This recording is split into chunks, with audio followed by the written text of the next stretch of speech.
Hello, everyone, and welcome to this special event for families of 2020 and 2021 graduates preparing to celebrate the on-campus commencement ceremonies on April 2nd. I'm Erin McNabb, an Associate Director in the Office of Alumni and Parent Relations and proud member of the class of 2006. I thank you for attending today's event. This talk is being recorded and will be shared with all registrants. So please feel free to type your questions in the chat box as we go along. We'll try to get through as many questions as we can after a brief presentation. So before we start, I wanted to have our other presenters introduce themselves. Jennifer, why don't you go first? Hi, everyone. I'm Jennifer Green. I'm the Senior Director of Alumni and Parent Relations at MUD. Hi, everyone. I'm Kim Nycannon. I'm the Executive Assistant to the Vice President for Student Affairs, Dean of Students, and I wrangle the students as part of commencement. And I organize all the other factors that go into commencement, but mostly student wrangling. Perfect. All right, here we go.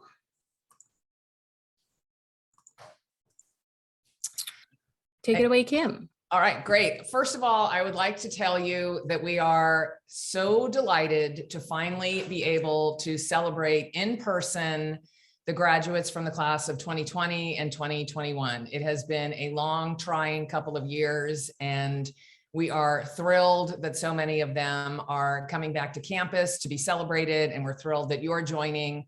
It's a long time coming, and we hope to have a very, very nice celebration and make everybody feel as special as they truly are.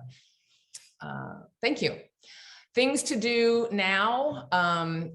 The hub of all of our information is on the commencement website. You could also, if you need a hotel reservation, dinner reservations, want to take advantage and do that early rather than later. Share the schedule, the day's schedule, Friday the 1st, April 1st, and Saturday the 2nd. And order celebratory flowers if you care to. There is a flower lay resource on the website. They're located very close to campus, but they will be distributing the paid for flower lays and bouquets on campus on Saturday, April 2nd. But you can order them there. And I've spoken to her many times. She's already got orders, and they're very excited to be back on campus. COVID safety protocol. We are, for the safety of our campus community, we are requiring that all attendees age 12 and over show proof of full vaccination, including boosters for those that are eligible for boosters. All guests and graduates must show that status with corresponding photo ID. Alternately, guests may provide proof of a negative COVID-19 test. Face masks are encouraged and may be required based on guidance from the, all those initials spell out Los Angeles County Department of Public Health. That is our policy today, subject to change, as we all have become used to that phrase in the last 2 years. We are cautiously optimistic that our students, our current enrolled students, not the graduates, will be cautious and careful while they are away from campus on spring break. Spring break is next week. And then after they return to campus from spring break, it's 2 quick weeks until commencement. So we are cautiously optimistic. If we have a big outbreak on campus, I don't think we're going to cancel commencement. By no means, I'm not saying that at all, but we may have to have stricter than normal COVID protocols. But like I said, it's a fluid situation. We may be able to pull back on some of these things and have fewer restrictions, but we're going in trying to keep everybody to the highest safety level possible. The schedule on Friday the 1st, students can pick up their caps and gowns all day at the Platt Campus Center. We're going to have some tables and tents set up. Most of the class of 2020 needs to pick up their gowns. Most of the class of 21 had their gowns shipped to them, although some of the class of 20 had their gowns shipped to them.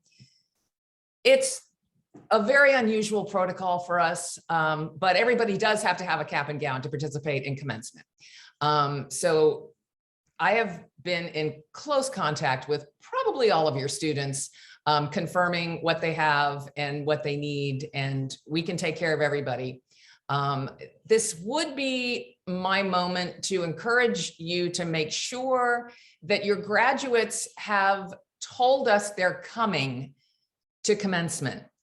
I saw some names on the attendee list, and I'm glad you're here, but I haven't heard from your students or your graduates. So they need to be in touch. They can email commencement@hmc.edu. That goes to me. They can email my email address, and then I will forward them the RSVP form, which tells me a whole bunch of information.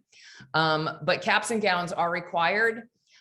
We want to be able to read your student's name, and I can only ask the Dean of Faculty to read your student's name if they've told us they're coming. And of course, we want to have a chair for your graduate.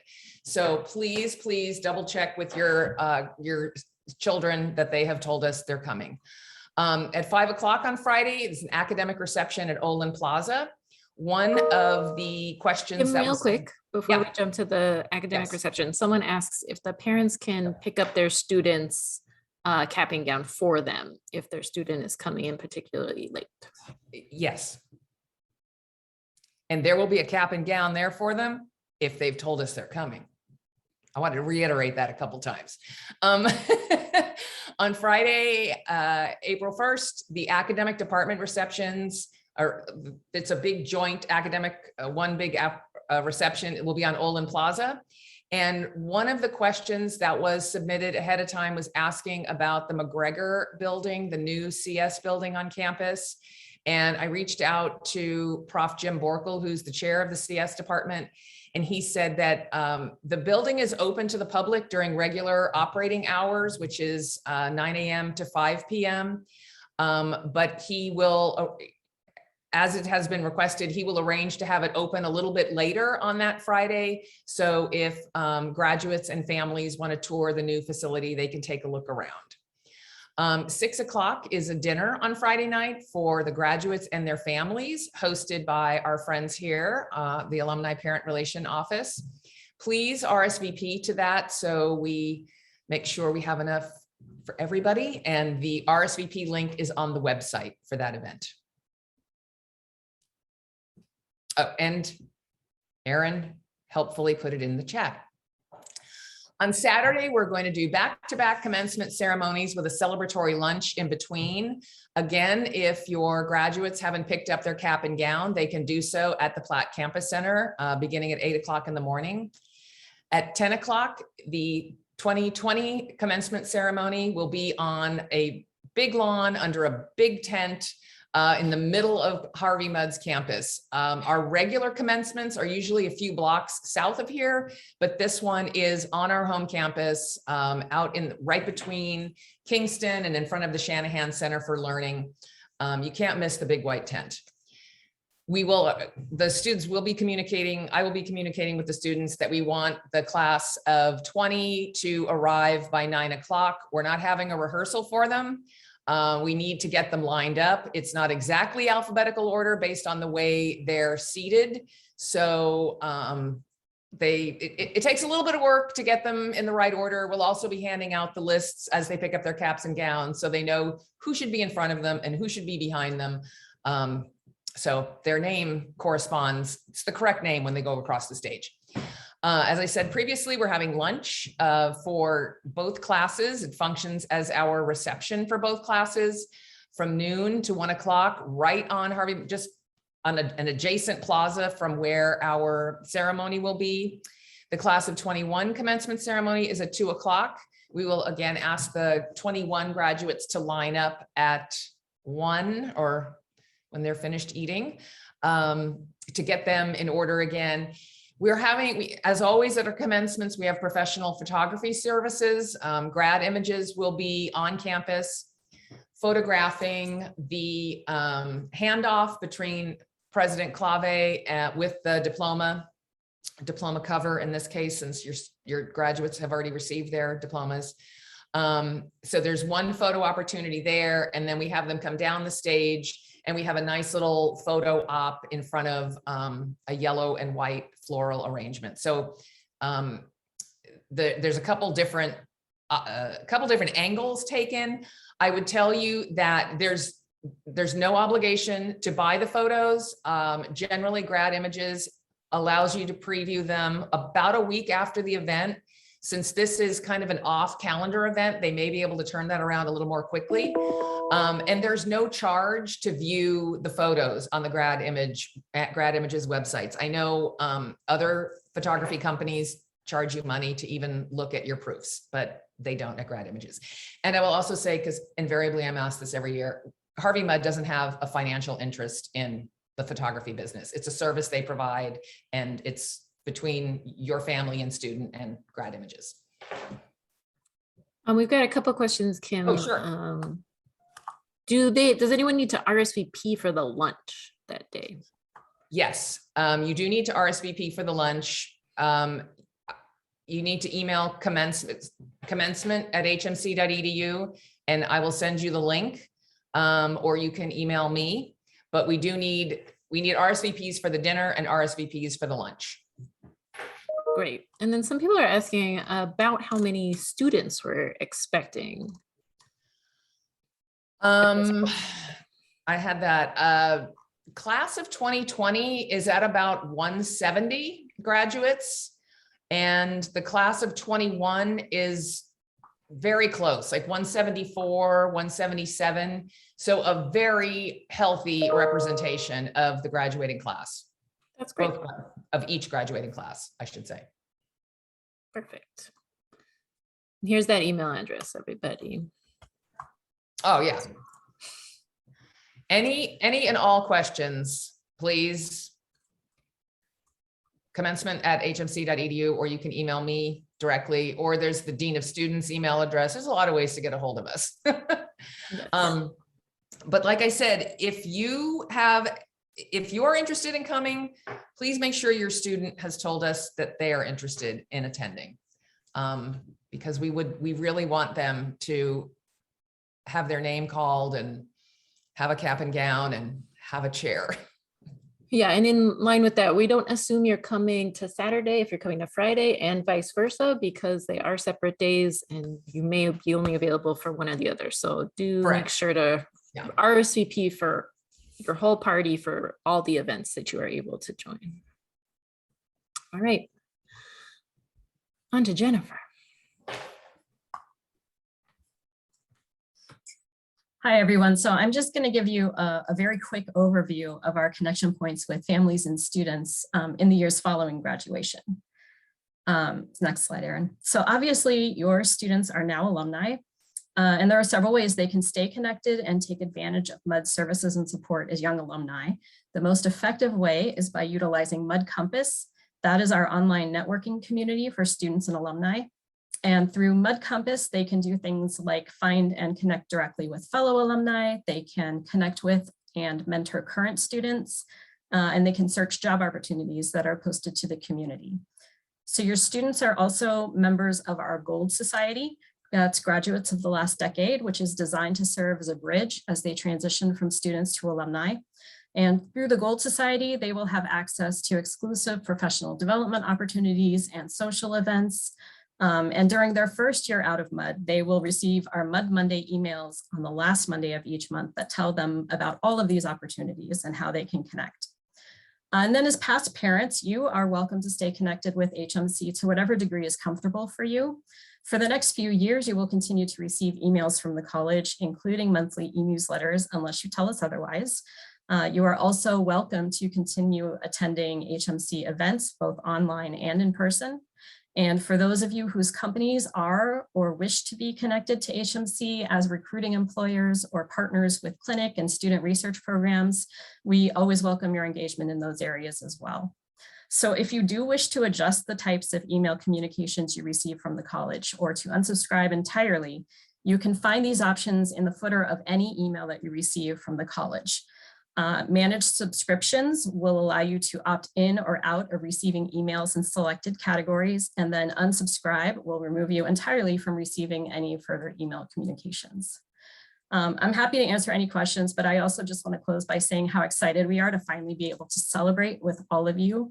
As Kim said, it's been a trying couple of years, and we're very excited to see you and your students on campus in April. Perfect. So Kim, we got a question in the chat. What kind of accommodations are being made for family members with mobility concerns who might be attending the ceremony? Yes, so our commencement site is almost entirely hardscape.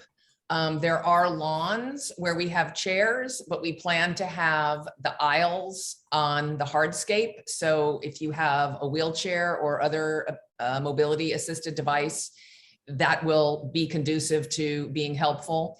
We're also, as you look at the stage to the right, so to the north of the stage, I realize my arm is completely, yeah, there it is. To the north of the stage, we're going to have some seating for folks that may need extra room for their wheelchairs. We do ask that if you are part of a larger party, that maybe only 1 or 2 of you sit with the person and don't take up the whole area. But that's all hardscape to get in and out of that area. So you're not going to have to be going over grass. Thank you, Erin. I forgot that was another pre-submitted question.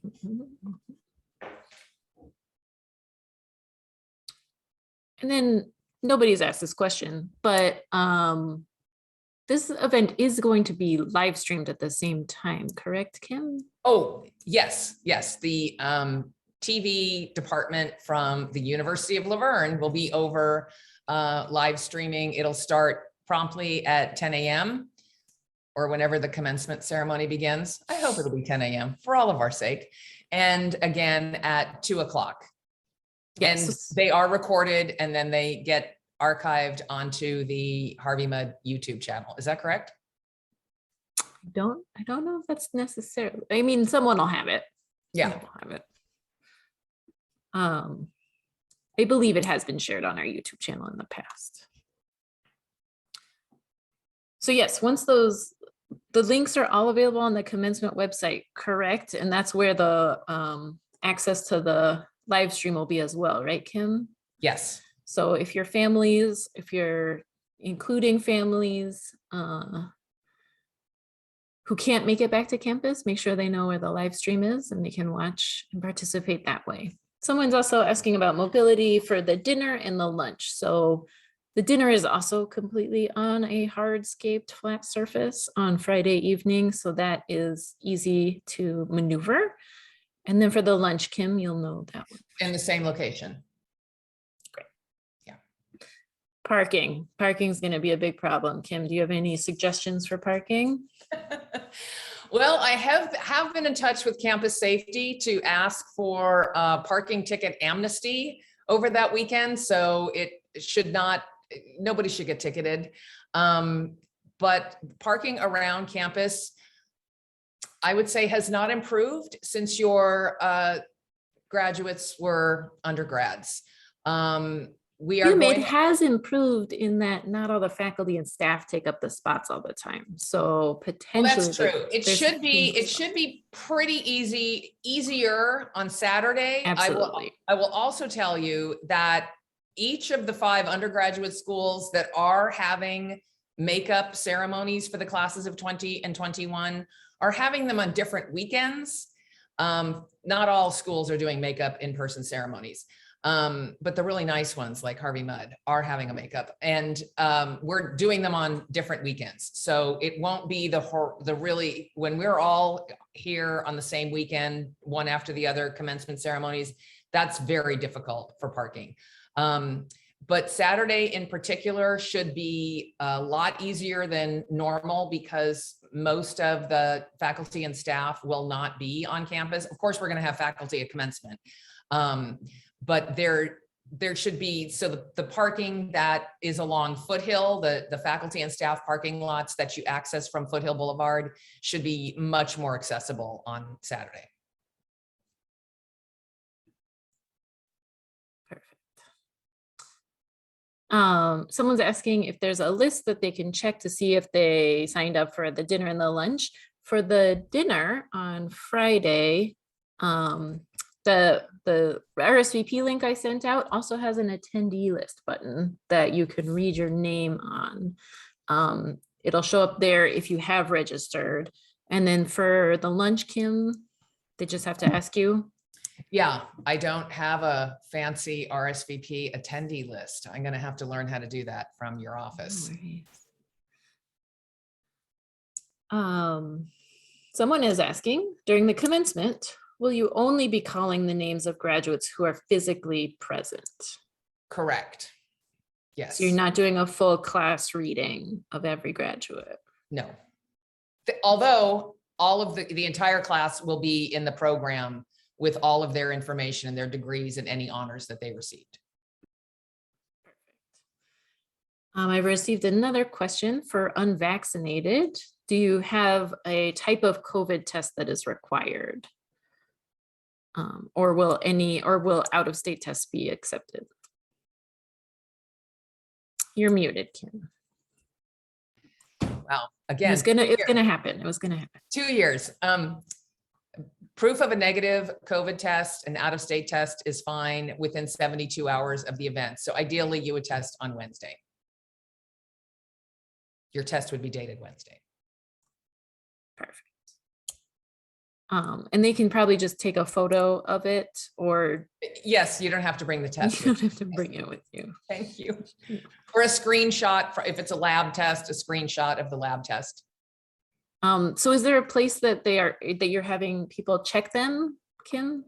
Yes, there will be 5 check-in stations on campus, well signed, well staffed. We want to just get people through as quickly as possible.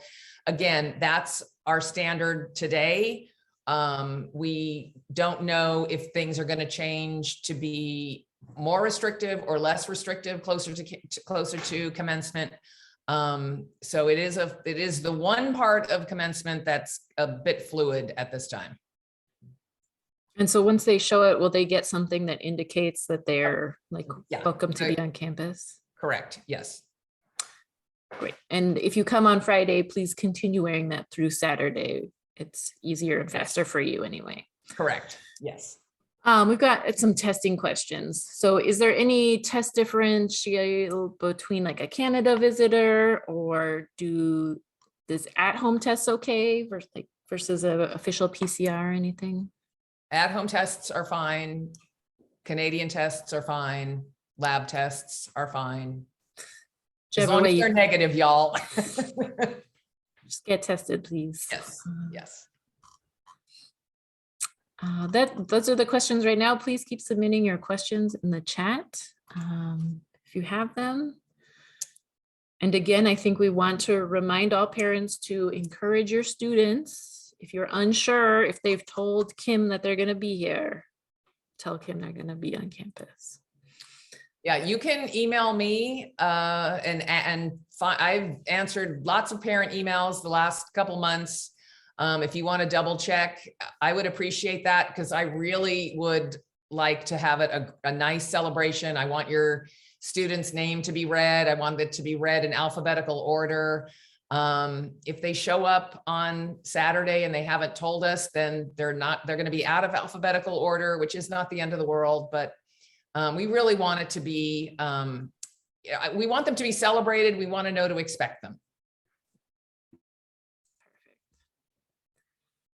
More testing questions. Do all students and attendees need to test, or just students walking on stage? I think that's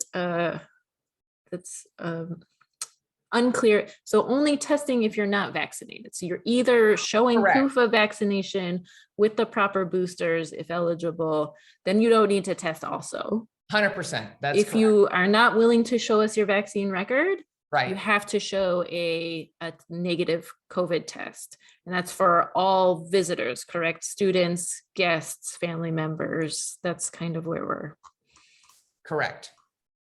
And so, all currently enrolled students test every week. Right. Yeah. And almost 100% are fully vaccinated. So, Yeah, there's only 4 enrolled students that are not vaccinated. right. Someone asked, where do you show those tests? And again, Kim, you said there's gonna be about 5 locations around campus. Yeah, we will have 5 locations at the main entrances to campus, staffed with at least 2 staff members that we can flex around as different tables are busier, just to get everybody through and everybody on campus as quickly as possible. Great. Someone is noting that per LA County, at-homes tests are not acceptable unless video verified by a proctor. I can't imagine we're going to require a proctor to video verify anything. Yeah, I don't know. I think we're going to kind of extend the honor code to all of our people and trust that you will show us a valid negative COVID test. Yeah. And someone's asking, what time is that open, Kim? What time will those, the vaccine validation tests? Oh, we will be staffed from probably 7:30 in the morning on Saturday and then all day on Friday. Perfect. And then, so are current students going to actually attend commencement as well, Kim? They are welcome to attend commencement if they want to, especially the class of 21. I imagine there are a lot more students that know them and want to celebrate them. But yes, it's open to currently enrolled students. It should be a grand old party. Everyone's excited. All right. Any more questions?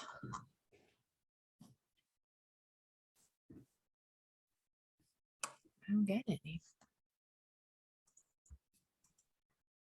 Again, if you, the commencement website with the schedule events is where I imagine, Kim, you're going to put any updates that happen before the event. Yeah. So I'll put the link in once again. This is it still says tentative just because we have to always say tentative in these times, but it is the schedule we are working off of right now. And then someone asks, what time do you expect the 2021 commencement to end? 3:30, 3:45. Yeah, our commencements are pretty quick little guys. So Yeah. about an hour and a half to We do have commencement speakers and student speakers have been selected. And I've actually had the pleasure of reading both the scripts of the student speakers for the class of 20 and 21, and they're great. They're really very thoughtful, as is no surprise, but they're great.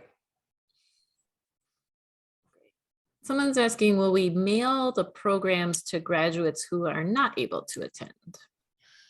Yes, we will mail the diploma cover, their medallion, and the program to the students as long, I think it's on the website, as long as they've updated their mailing address with the alumni office. Yeah, we are all set to package that up and get that out. Or, well, we will be once we know who wasn't here. Yes. I do believe there might be one difference that's on the website, Kim, so maybe you can clarify. So Friday, April 2nd, are the academic department receptions starting at 4 or are they starting at 5? Sorry, at 4, yes. They start at 4. Yes. Okay. So they go from 4 to 5. There's a little break before your dinner. And then that's the Friday schedule. And then Correct. great. Just want to thank you. Thank you for coming. Glad this is helpful. That website also does have kind of like the full series of the programs for the commencement ceremony, so you can see who is speaking at each one. I really enjoy the commencement ceremonies. Again, they are only about an hour and a half, so they are not the trudge along ceremonies of larger institutions. So they're always very enjoyable. Someone's asking, what is an academic reception? Such a good question. So the faculty and the staff of all the different academic departments on campus will be hosting a meet and greet reception for the alumni and their families the Friday before at 4 o'clock. Yeah, it's like a reconnect with their old professors. It's a time to chitty chat. They can chat on Saturday as well over the lunch, but it's a lot of people on Saturday, so it's just a little time to. And it's on a patio that's actually conveniently located just outside the new CS building. So if you wanted to take a peek in there, At least see McGregor from the outside, and you can walk through the beautiful really center. And it's really cool. it's also very convenient to a parking lot, so it's really easy to access it. Oh yeah, there's there's a big parking lot across at Scripps. There's also that one. I mean, don't steal Scripps parking, quote, but don't. Yeah, but the academic reception by all means is not a requirement. So if you or your students are not able to come Friday and you're just there to celebrate on Saturday, do not feel pressured to attend the Friday activities. We understand your time is different, and so I guess that's all the questions. Jennifer, do you have any other remarks you'd like to add here? I don't. I think we've covered everything. Perfect. Well, if parents, you don't have any questions, I'm not going to drag this event on any longer than necessary. Thank you so much, Kim, for your helpful insights. Again, email commencement@hmc.edu if you have any of those questions. It's Kim responding, so be nice. And thank you to our audience for your questions in the chat and for attending today's event. We look forward to having you and your families and your students back in April. So again, commencement@hmc.edu, or our office, me and Jennifer, respond to parents@hmc.edu. Either way, we'll try to find an answer to your questions. Thanks again for joining us today. Have a good rest of your day, guys.